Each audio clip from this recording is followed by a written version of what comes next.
Hey, good morning, Eastern Oregon, and welcome to this June 17th version of AM Live on EOA. Your connection to Eastern Oregon, we're glad that you are here. If you want to find our content, you can go to eoa.network. That takes you to a link tree where you can find the location of our YouTube and Facebook, our Roku channel, our website, and so on and so forth. So be sure and check that out. Tell your friends about it, eoa.network. Here in just a little bit, we are going to have Jake Seavert, Union County Commissioner. He just started a few months ago, and we're going to catch up with him, see how he's doing. How are you, man? Good morning. Yeah. Good morning. Good morning. Second Monday. Yeah. Grinding away. I know it. So, what's Weather's new? been pretty decent, Yeah. I think. I mean, I don't care if it gets too hot, but I mean, ideally 80's about, maybe a little warmer, but Yeah. I can live with it as long as it's not raining. On Friday night, it freaking poured for about 15 minutes, like poured. Yeah, out in Island City, I was just getting home about that time. And in Island City, it hailed just for a couple of minutes. That's It was wild. like, yeah. Yeah.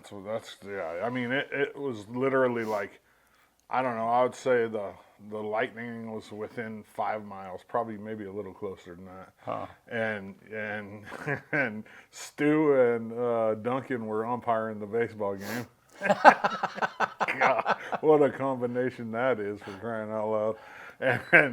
And Duncan, everybody in the dugout. I mean, he missed the first one because I was, as soon as I heard the thunder, I count. I'm like, Yeah. As soon as I see the lightning, counting, checking to see how far it is away, and he missed the first one because it was well within 10 miles. And the second time, everybody in the dugout, and it literally poured for almost probably 2/3 of the 30 minutes that you have to stay off the field, Oh, 'cause there's really? a rule where For a while. if it's in within 10 miles, after the last strike, you have to go a half an hour, and then the kids can go back out. And it was pouring. Like I got soaked just being out. I mean, thankfully I put all my camera stuff in the clubhouse. Uh-huh. And usually I put it in the snack bar, but the snack bar wasn't open. So I put it in the clubhouse, and I put the little camera bag inside the dugout, like around here. Because I had a feeling it was going to rain, and I wasn't, thankfully I did, because usually I'll just grab it when it starts to rain. Right. You know what I mean? But Right. thankfully I did it beforehand, because it literally would have got soaked. Huh. It was wet. Yeah. Yeah. Well, so were there people in the stands? Where did they go? They go to their cars for the most part. They leave.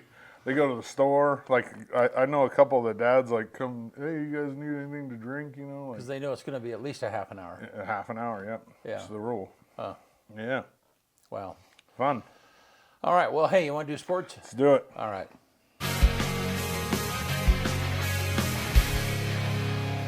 AM Sports Report brought to you by Oxark and LeGrand. Go see them for all your industrial gas, hydraulic hose, welding supplies, safety supplies, and rigging needs. 10001 May Lane, 541-963-2890. Oxark and LeGrand. The 18U Legion team played this last weekend in the Hodgin Memorial Tournament. They went 1-1 over there in Pendleton. We didn't get a lot of updates because there's a lot of stuff going on this weekend, but the 16U Legends played Baker on Friday night down at Optimist. They ended up getting both ends of that doubleheader, as the first came easily. They ended up calling the first game after 6 innings because of that ring delay. LeGrand was up by like 10 runs or 9 runs or something like that. And then the second game, LeGrand ended up walking it off in the 7th. It was 11-11 with 2 outs in the bottom of the 7th, bases loaded, and Baker walked in the game-winning run. Schedules for both Legion teams are kind of up in the air right now. I don't have one. Nobody has one, and they're still working on it, and I'll let you know as soon as I hear more about it. LeGrand will be hosting the District 3 All-Star Tournament in about a week, and they still need volunteers. Head to our Facebook feed. You'll find a single picture of a LeGrand Little League softball players. That picture right there. On that post, there's a link. You can click that link, and then you can go and sign up to be a scorekeeper, pitch counter, clean bathrooms, rake the field, all the jobs, concessions, and you can volunteer right there with LeGrand Little League. They have a whole lot of games from Monday through the next weekend that they need help with. So go to that link and check it out. Although he didn't get to play because of a broken orbital bone, which happened on Friday in that Pendleton game, Bryce Pennington represented LeGrand in the Oregon 4A All-Star baseball game as a member of Team South over the weekend at North Marion High School. South team clinched Game 1 with a 5-1 victory, while the North bounced back to take Game 2. And then South won the game on Saturday, so they took 2 out of 3. They won that game 8-5. So Pendleton and LeGrand players ended up getting 2 out of 3 there. Bryce didn't get to play though. Like I said, he went to bunt on Friday, and the ball came off the bat and hit him in the face and broke his orbital bone. The good thing about that break, I've broken that bone before. You don't have to miss any. I mean, you miss until you can see, so your eye will swell shut, but. As soon as you can see, you're right back to playing because there's nothing they can do for that. You can wear a mask if to protect it, but it's not like breaking an arm or a leg where you can't walk or throw or. So that I guess that's the good part about it. Something that really sucks. This week I sat down with LHS and Shrine cheerleader Kendall DeYoung. And that interview is going to come out here in probably tomorrow. I keep pushing it, but I'm going to try to get it out tomorrow. Here, take a little peek.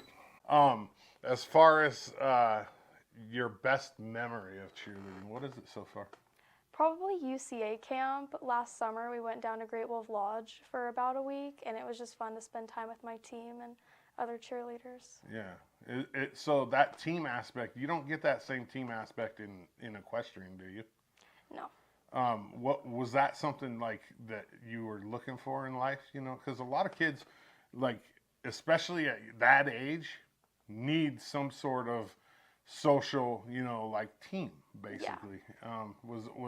Would you say that was something good for you? Definitely, yes. Yeah, I think cheerleading does a lot for, and I'll say young men as well now, but young ladies' self-esteem too, as long as it's done right.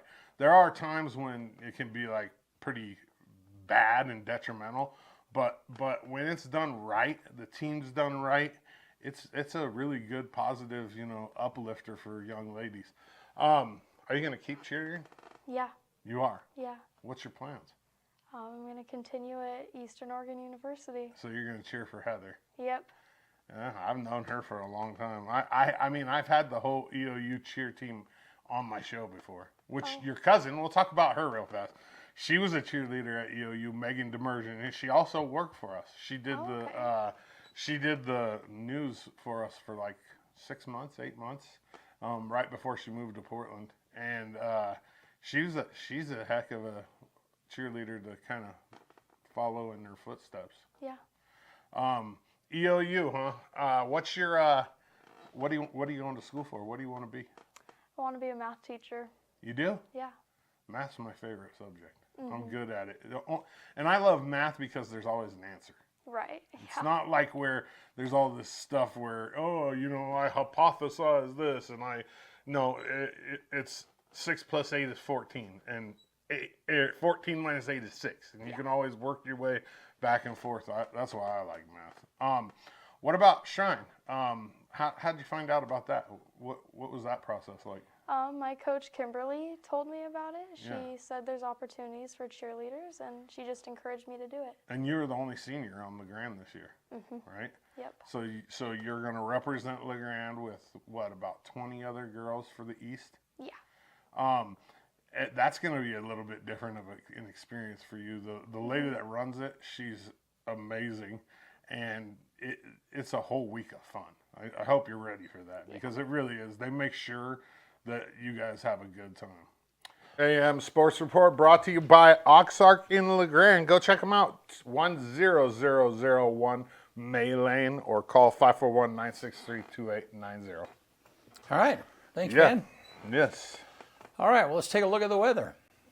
What's it look like out there? We already cheated this off.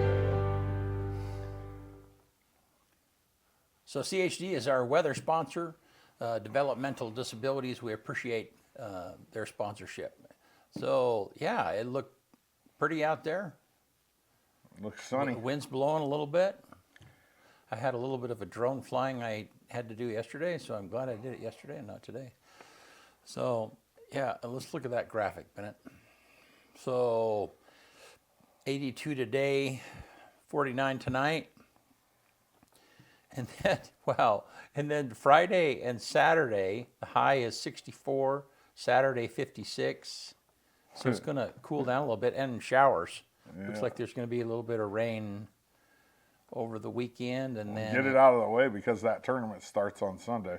Does it? Yeah, they have one game on Sunday, and Yeah. then it's a game because of traveling issues or something, and then Yeah. it really starts Monday. Yeah. All right.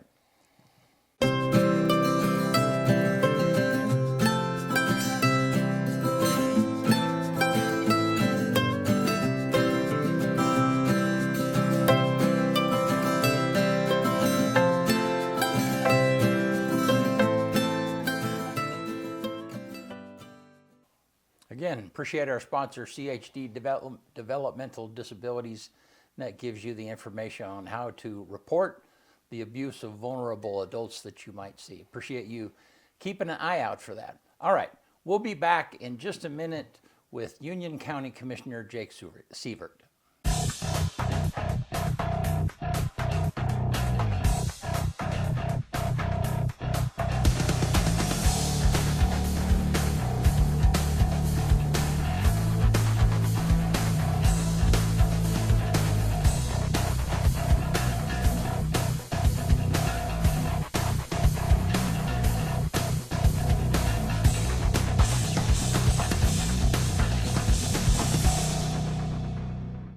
Eastern Oregon is full of interesting people, with interesting minds and interesting things to say. Here at EO Live, we're committed to connecting you to these intriguing people with EO Talks. We let our special guests share their ideas and life experiences with deep, open, engaging, and inquisitive conversations. You'll also be informed in depth on some of the most recent and relevant events, issues, and more. EO Talks on EO Live, your connection to Eastern Oregon, now on Roku. Here in Eastern Oregon, we're blessed to live in such a wonderful area. And though it may seem mild-mannered, there's actually quite a lot that goes on in this area.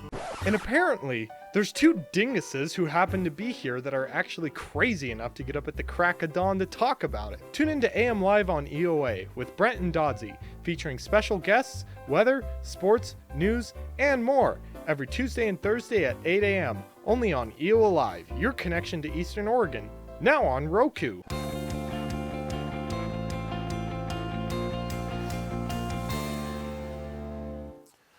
All right, we're back. Commissioner Seavert.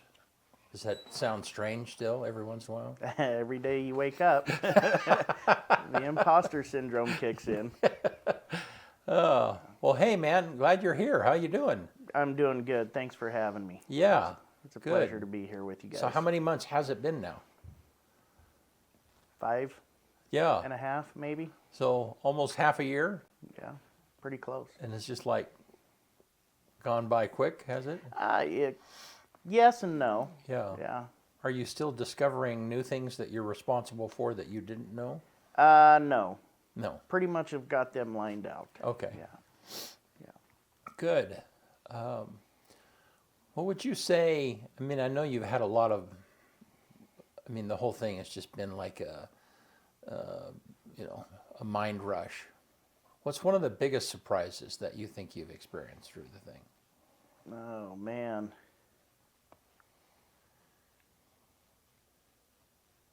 I'm going to have to say probably dealing with emergencies or disasters.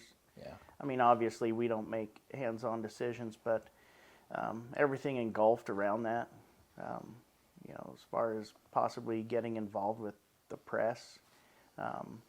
And, if you have a natural disaster, take, for instance, like if you have flooding like they did in Harney County, you're going to get phone calls directly to you from the governor, possibly, or senators, or, and so that was kind of a shock to learn that hopefully we don't have to deal with that, but Yeah. at some point, and then to be able to answer questions to the press. And Because you're kind of water and, I mean, explain that a little bit more.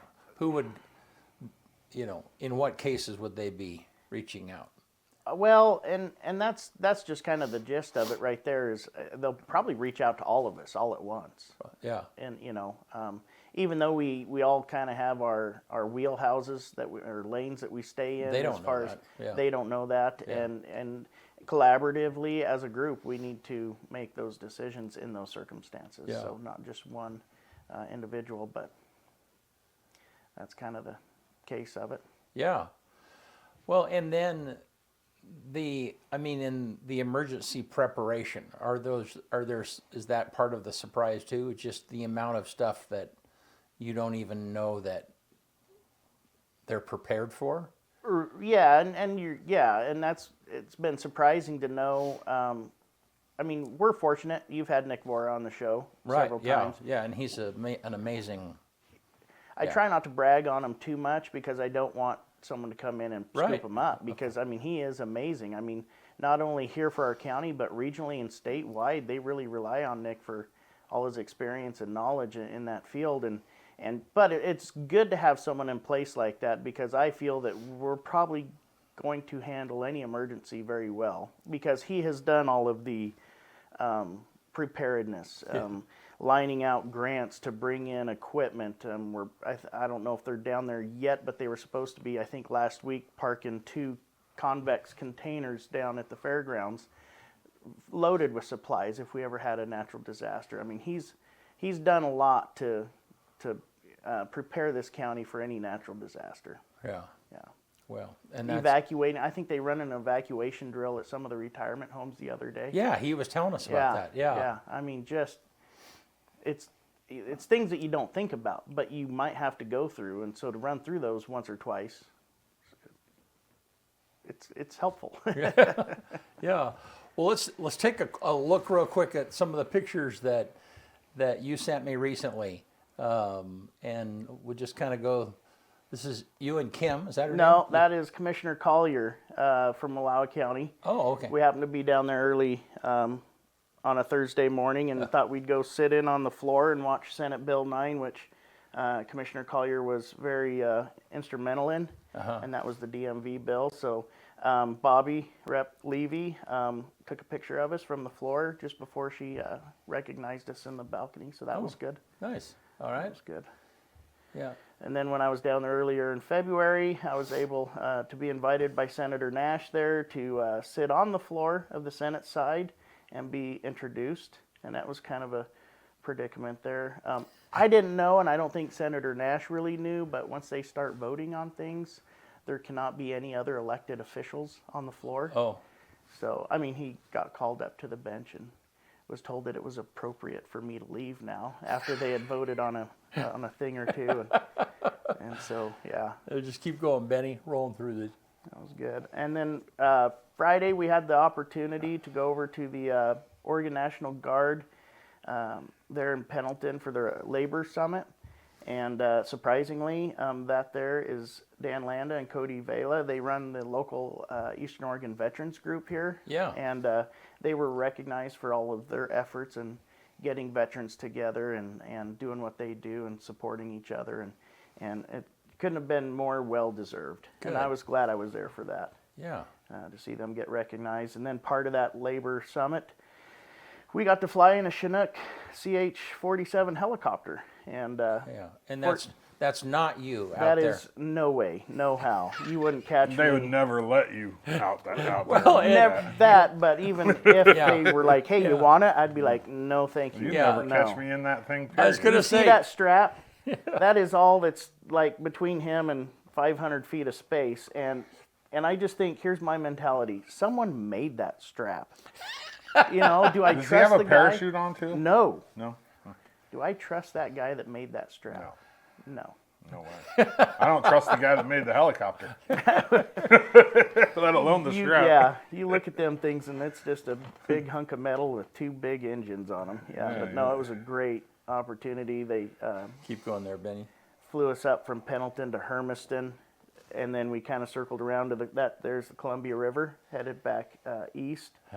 And then they kind of hit about that Cold Springs, Juniper Canyon area and shuttled us back into Pendleton there. But Yeah. what an amazing experience. That whole day was great. They were showcasing the skills that Oregon National Guards men and women have, and what they would bring to the table to Yeah, keep going there, Ben potential Hillgate. employers, and I mean, there's a lot of opportunity when you go into the Army to come out with very good skills.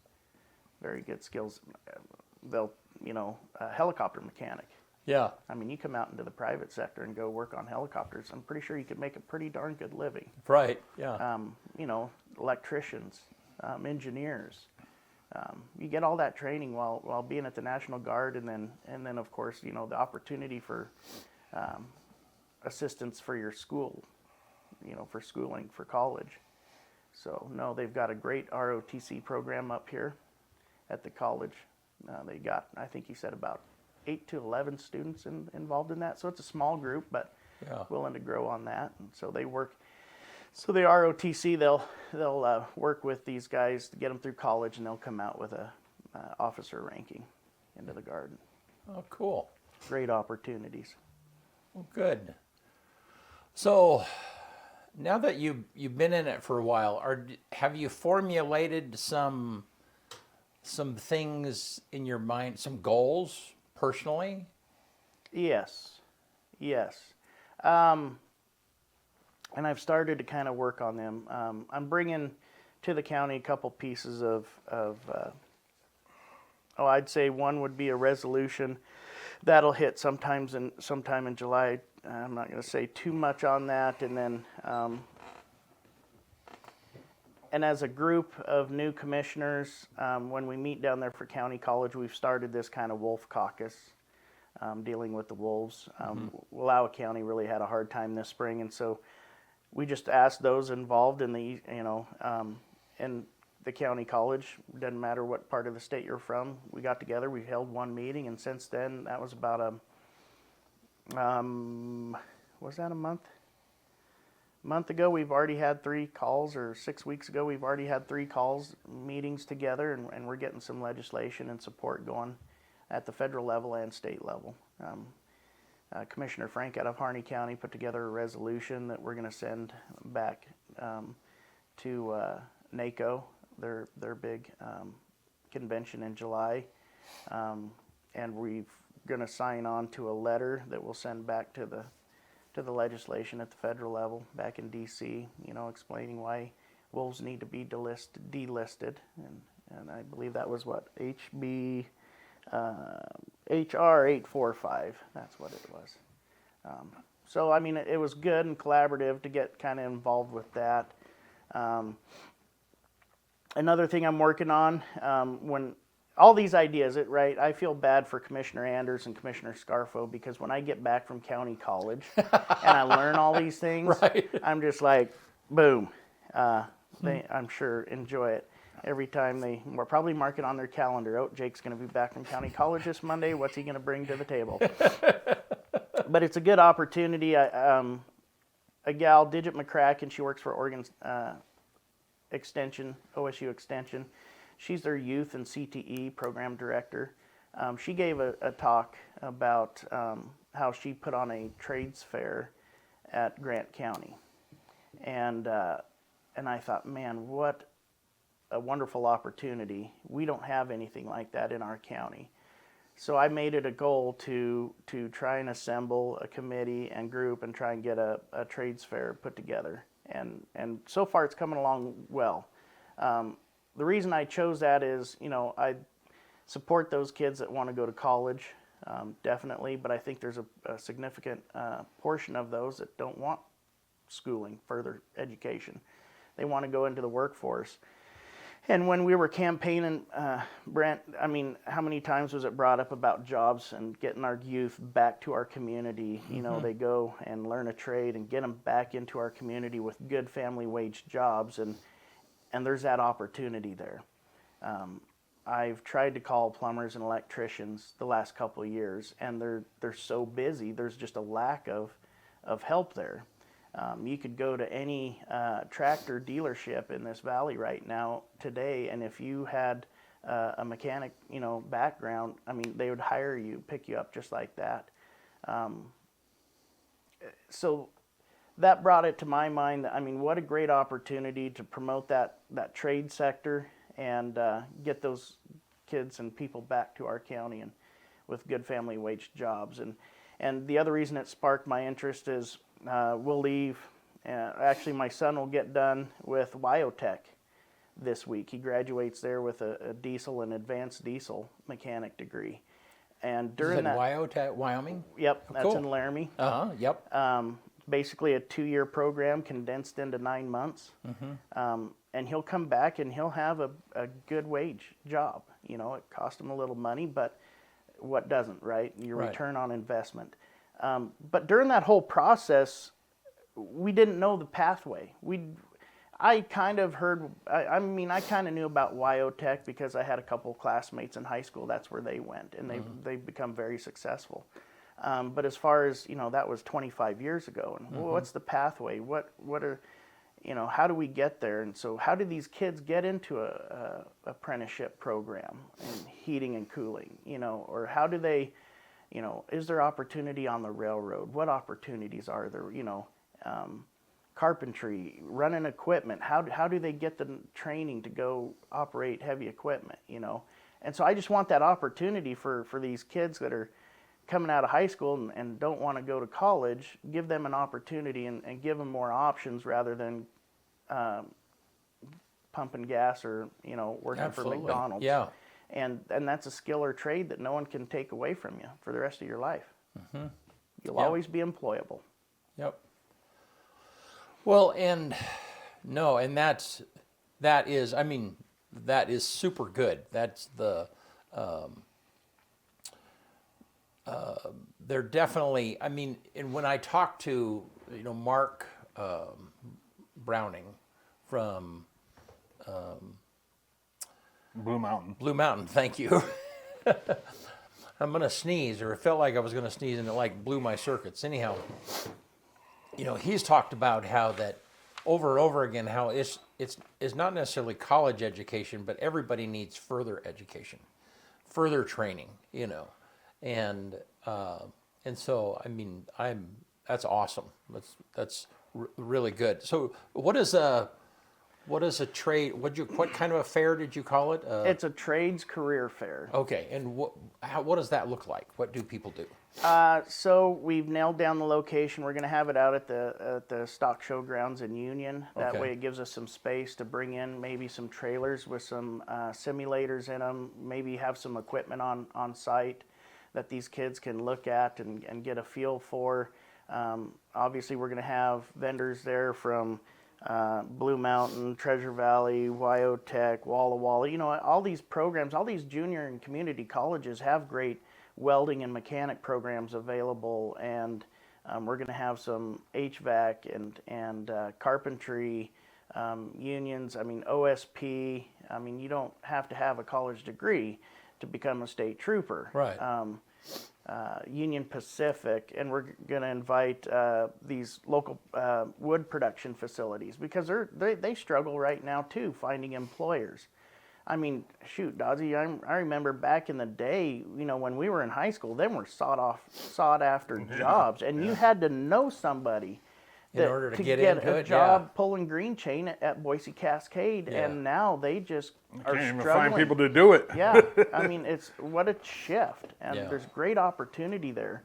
I think if a guy come out of high school right now with a little ambition, especially post-COVID, right there, there was opportunity to move up the chain if you showed a lot of ambition and effort, and I feel that's the way it is with these trades right now, and what an opportunity to go learn to be an electrician and one day have your own business employing people. Right.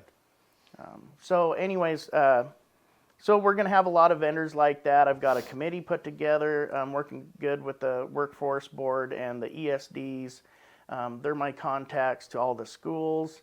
We're inviting the kids from Wallowa County down. I don't believe that they have that opportunity in Wallowa County, And for them to go somewhere to get that opportunity is a pretty big lift. I'm hoping that we're going to be close enough to involve those. We get all the local schools involved, juniors and seniors. That way they can start thinking about what pathways they need to take to go where they want to go.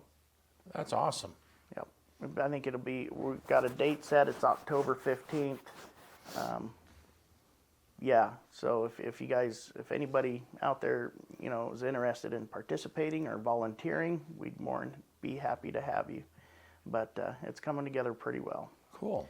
It's kind of a big lift to think about this in March, April, and then try and get it put on in October. But I think we're going to get it done. Good. Yeah. Well, that's fun. What other ideas comes back from Commissioner College that is like, man, I wish we could do something like that.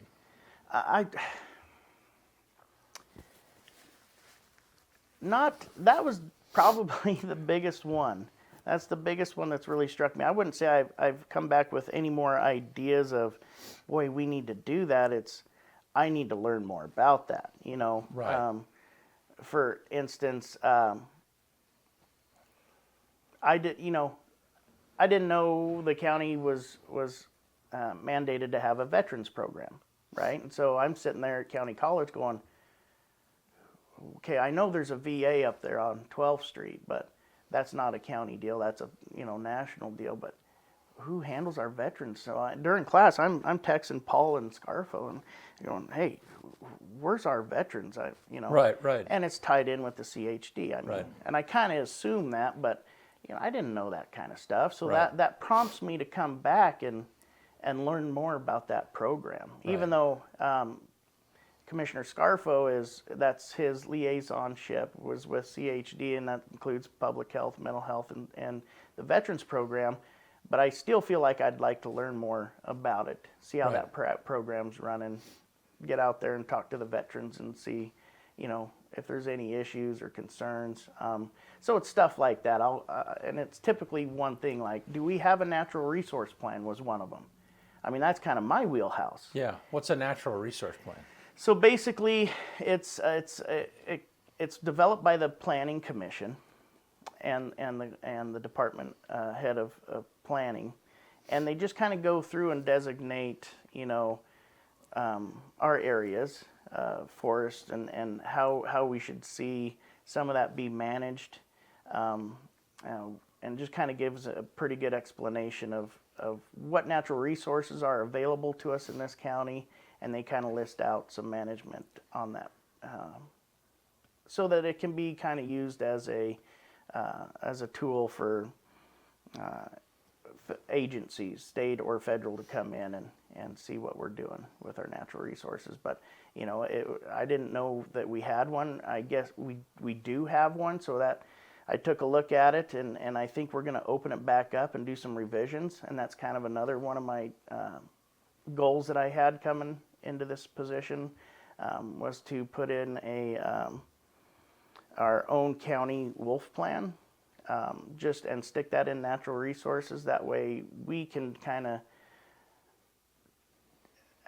give agencies our idea of what a successful wolf management plan is for our county. So what influence do we have over what plan would our difference make? What us having a plan, how would that change things? It's not going to dictate in stone this and that. They don't have to abide by it. Right. But at least it outlines what we feel is sustainable levels Okay. of wolf population in our county. Okay. And so hopefully when we're going to start this process soon, is to revise the state wolf conservation management plan, and that's up for renewal in 2028. But we're going to get a start on it now once we get our county management plan and it can influence Right. how they manage or write that plan and revise that plan. That makes sense. How does that plan come about? The county, like you said, what we feel is a sustainable wolf management plan. Who's we, and how does it come about? Well, and that's so. That's a very good question, Dodzy. As that wolf caucus of young commissioners, we've all got together and talked about it. Wallowa County started putting theirs in place. I took that plan and I dictated it for Union County. Now, that doesn't mean I'm in charge of it, but I'll propose it during one of our commissioner meetings or work session. I think it's going to be a work session, and we'll sit and discuss it as a group of commissioners. And then we'll be able to hold, hopefully, some public hearing and Like town gain the hall or support something of the community.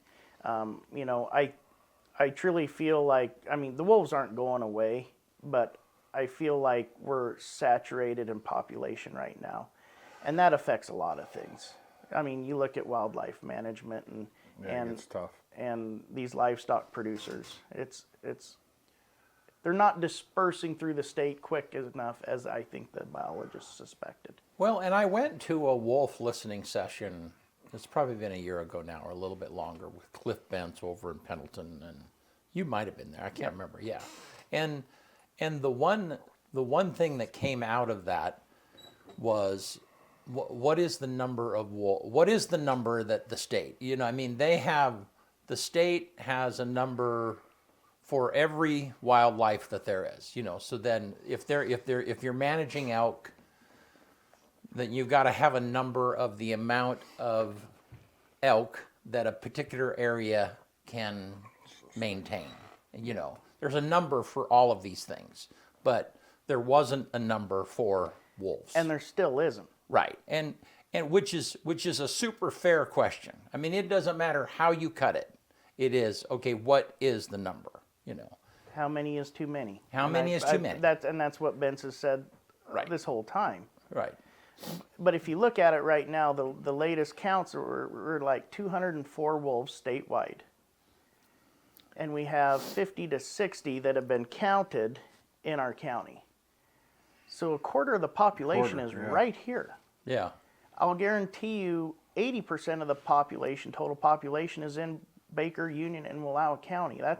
I mean, that's a small pocket of Oregon. right. I mean, they are getting more popular in central Well, and they aren't southern going to Oregon. go. They aren't going to leave here. There's food here. Right. Yeah. They aren't going to go to places where there's not deer and elk. And no one's pushing them away. Yeah, and we right. can't shoot 'em. Yeah. And now, you know, they're seeing that dynamic of wolf packs have changed. Now you'll see them intermingling because it used to be very territorial. Huh, interesting. You know, they'll have pack battles. You've seen that on National Geographic. I at least have, and you just don't see near that anymore. There's some intermingling. Well, and yeah, so super fair question. It was funny. I watched a national news story the other day on California, and they were talking about managing their wolf population, and they passed a very similar bill to what I think maybe it was passed, you know, that where the wolf compensation. So then, but I mean, as liberal as California is, they're having the same issues, and they have figured out that they have to help manage those wolves, you know. So, I mean, this isn't an inappropriate conversation. This isn't, I mean, this is kind of a no-brainer. Colorado's having heck now. Yeah. You know, since they've reintroduced them wolves there. California's really struggling with it, that Northern California. California is at least, their Fish and Wildlife program is at least offered an online tool for producers that they can get GPS readings of these wolves and kind of get a general vicinity of where they're at. I personally don't think That's only the ones that have collars, though. it's the only ones that have collars, but the other part is that radius that they show, it's a 4 or 5 mile radius. So Yeah, it's not that's as very not accurate. real effective. And I think they brought it up in one of our discussions the other day. There's like 15 wolves collared and you only see 5 on the map, you Right. know? So, I mean, there needs to be some tools to better manage them for sure. But at least California stepped up that way. Washington's got a program now in that they can, you can sign off on a confidentiality agreement for data sharing. So you sign off and they'll give you access to the collar data. So you can, you know, do more non-lethal preventative measures. And a rancher would use that because he'd be able to look at that and go, wow, that my herd is here. This is where this pack is. And he'd be able to use that intelligence to at least to know that there might be some danger involved. Yep, make a presence, Yeah. make a presence, a human Yeah. presence, and Yeah. try and discourage anything. Yeah. Well, that's wild. interesting. Yeah. Yeah. Has the college, has the commissioner college, has that been a head swim for you? I mean, do you come back exhausted every time? I mean, what's that like? No, it hasn't been too overwhelming. But what a valuable program, though, as a new commissioner stepping into this role. It's optional. It's not mandatory, obviously. But fortunately, through the Ford Foundation, they offered a scholarship for all of us that are rural commissioners to attend. So thankfully, they pay for my travel, my per diem, my lodging, and the tuition for this program through AOC. But they go through segments. You know, one session might be totally on public health, mental health, and public safety.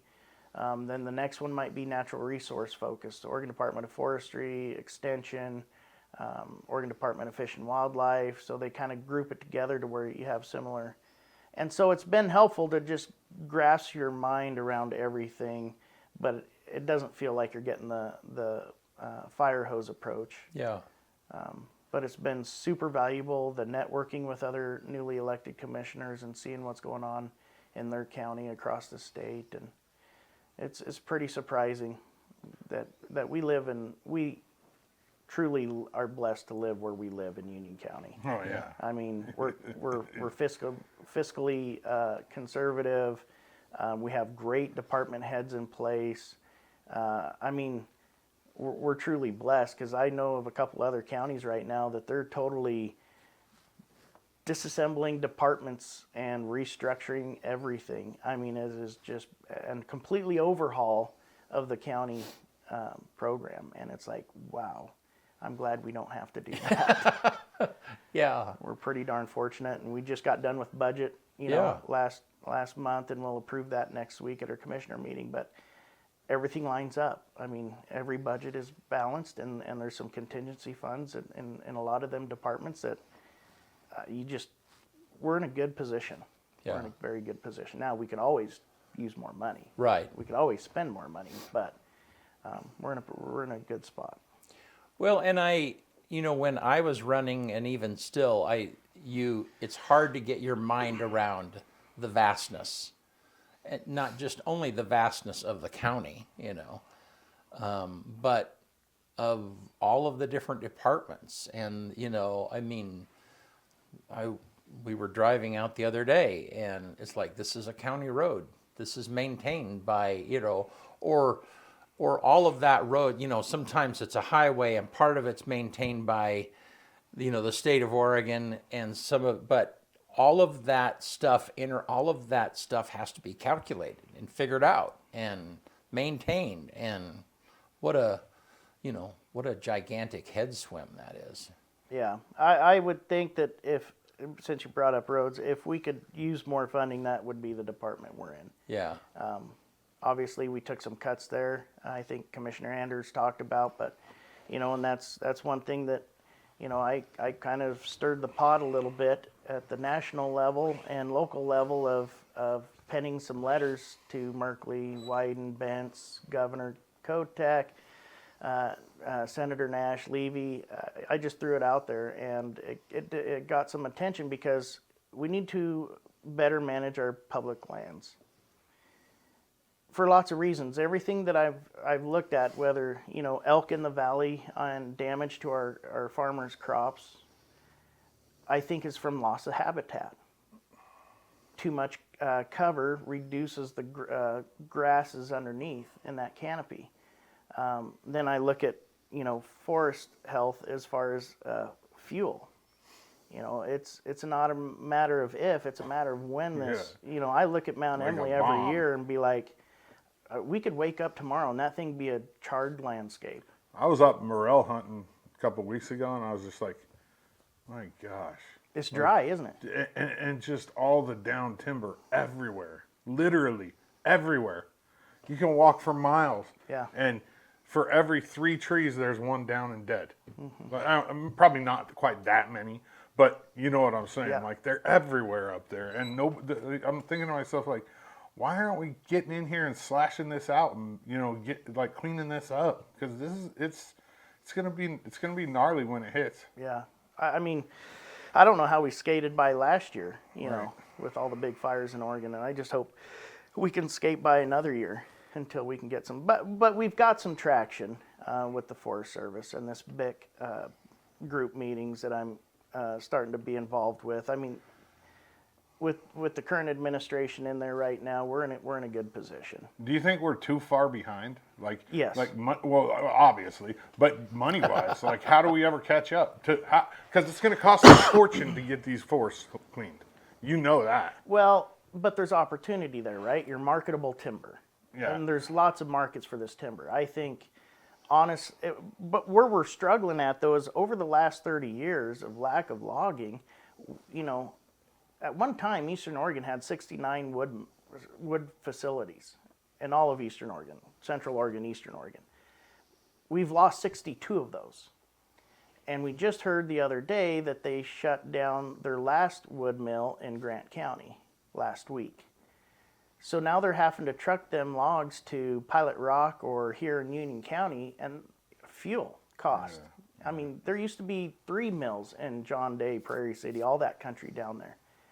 And Wallowa County used to have 2 or 3 mills, and we're just losing that opportunity. So we've lost some infrastructure there. Yeah, and loggers generally, for the most part, cleaned up after themselves, and you know what I mean. And now you have all that just sitting there, and it's well, and then it's you look scary, at, dude. If we could, if we had a bolstering enough industry of logging, we'd have current loggers willing to reinvest in equipment and grow that to go harvest and know that they're going to get their bills paid and make a little money.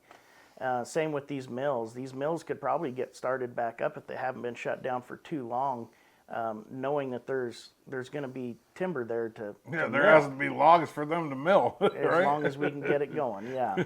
And then again, timber receipts goes back into our schools, our roads. So again, a lot of our issues come from public land management, and with us being 47 or 48% public lands, I mean that's a lot of revenue. Yeah. Wow. Well, anything else you can think of that's like pressing on you? You want to talk to us about? No, crop tour tomorrow. Okay. And explain what crop tour is. so the extension puts on the annual crop tour. They line out a bunch of stops. We all meet at Nutrient Ag. They're off of Highway 82 at 7:30 in the morning. There will be a brief introduction. They have buses, or you can drive yourself and you just follow the tour.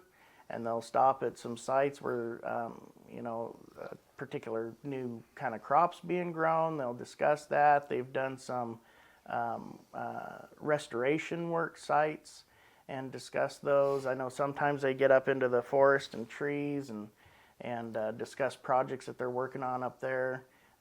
And then I think they're having lunch tomorrow at the White Barn Estate, which is new and big. And then, it's just a good time for ag producers to get together and see what's going on locally, as well as getting some agencies together, and then just private citizens that just want to see what's being grown in the valley this year, and because it's a hard time for farmers right now. I mean, them commodity prices, there's really not much out there right now that they can grow in this valley, and we can grow a lot of things Right. that can actually make any money this year.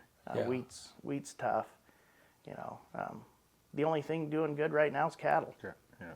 Cows. I was just gonna say that. Yeah, I mean, I went on the farm tour record one time. high prices. Similar thing, right?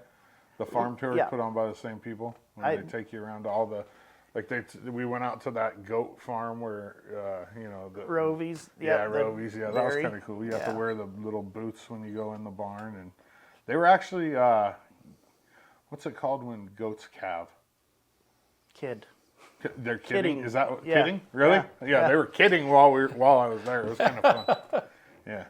Oh, yeah, you'd have to love Is that goats. really what it is? Kidding?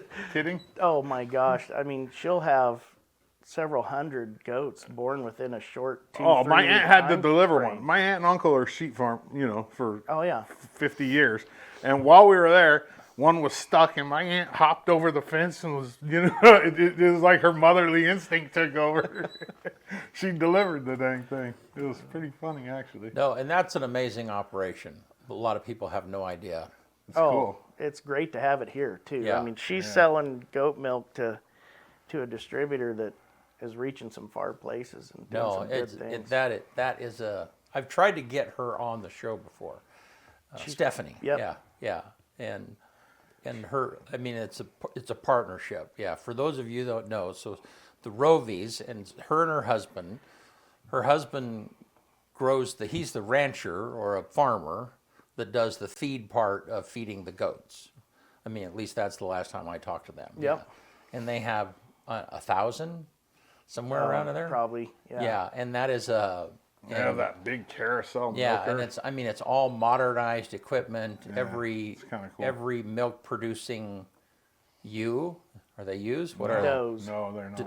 Does? They're does. Okay, I mean they're tagged, so they know the output of every doe, and yeah, I mean it's an amazing thing. So Any part of the dairy industry's really grabbed onto technology and has Yeah. just run with it well, you can't. I mean, yeah, you would have to. for efficiencies. Right. The money you're saving off, Well, and I mean, they can tell just by looking at the milk output, the health of a doe. Yep. I mean, and the nutrients, are they getting fed correctly, or are they getting cared for, or I mean, it's a wild thing. It's really interesting, actually. yeah, it'd be fun to ear her down and get her in this seat and just talk about her operation. Because No. like you say, I don't think the community realizes what we have as far as don't. that kind of operation. But it's great to have that in the Yeah, no, in and the once county. that building is, I don't know, 3 or 4 football lengths by the time Yeah. it's just a crazy thing. Yeah. So there's your plug for that thing for tomorrow. Yeah. I urge people to go on those tours because Yeah. you learn a lot about this valley, Yeah. like that you don't know. What are we growing Seriously, this year? yeah, wheat's it's in the super tank, important. Yeah. and, I know a lot of guys are starting to grow little garbanzo beans, playing around with Making that. some hummus. And Returning to the hippies now. I've had some really good. So am I. I'm not gonna lie. I never thought I would like it, but Me neither. I'll Me eat some neither. hummus. Yeah, Yeah. Well, and grass right now is tough. grass seed. Yep. Yeah. Because it's not selling. I mean, the last farmer I talked to is like, and you understand that more than I, but I mean, there's a glut of grass actually in the valley. Yeah. Yeah. Well, actually, I was just talking to a grass seed producer the other day, Saturday, and total acreage is down significantly, over half in the grass seed world in this county, just because that market is just not there for it. Yeah. And we grow some of the best Right. Yeah. grass seed in the world. I mean, we're big, but just the demand for grass seed right now is really taking a big hit. Why, I wonder? I have not a clue. I mean, people are still. I mean, it was hot and big after. I mean, everything was big post-COVID or during Right, COVID. yeah. Doing yard work and whatnot, and then I think there was a lot of money spent with some dollars there funded that expanded or new facilities, and so there was money to spend, and Yeah. products like that really took off, and Yeah. now we're kind of at a standstill. Yeah. So, well, Jake, thank you for being here. Thanks for having me. Yeah, really appreciate it, and look forward to you coming every time and kind of filling us in. Good luck on your continued drinking from the fire hose and learning. Yeah, Hasn't been too bad yet. good. Well, That's we're good. we're glad you're there, and Thank you. glad that you're adding a new, fresh perspective to, because we always need that. I Oh, mean, definitely. the county needs that. Every administration needs a different perspective. Yep. So yeah, thanks so much, man. Thank Want to you. get us out of here? Let's do it. On this day, June 17th, 1631, Mumtaz Mahal dies during childbirth. Her husband, Mughal Emperor Shah Jahan I, then spends more than 20 years building her tomb, the Taj Mahal. 1837 on this day, Charles Goodyear obtains his first rubber patent. And then, like 60 years later, in 1885, the Statue of Liberty arrives in New York from France. They invented rubber before we got the Statue of Liberty. That's 1950 on this day in Chicago, the very first kidney transplant. And that's another thing.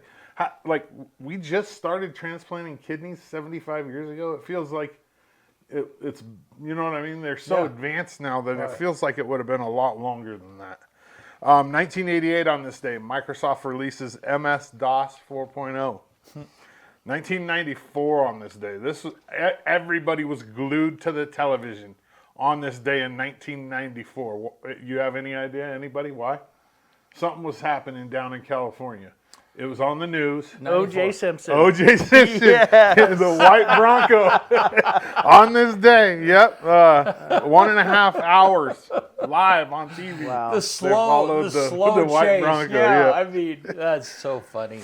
2008 on this day, the world electric speed record is broken in a Jaguar Vector V20 in a battery-powered boat, 88.61 miles per hour.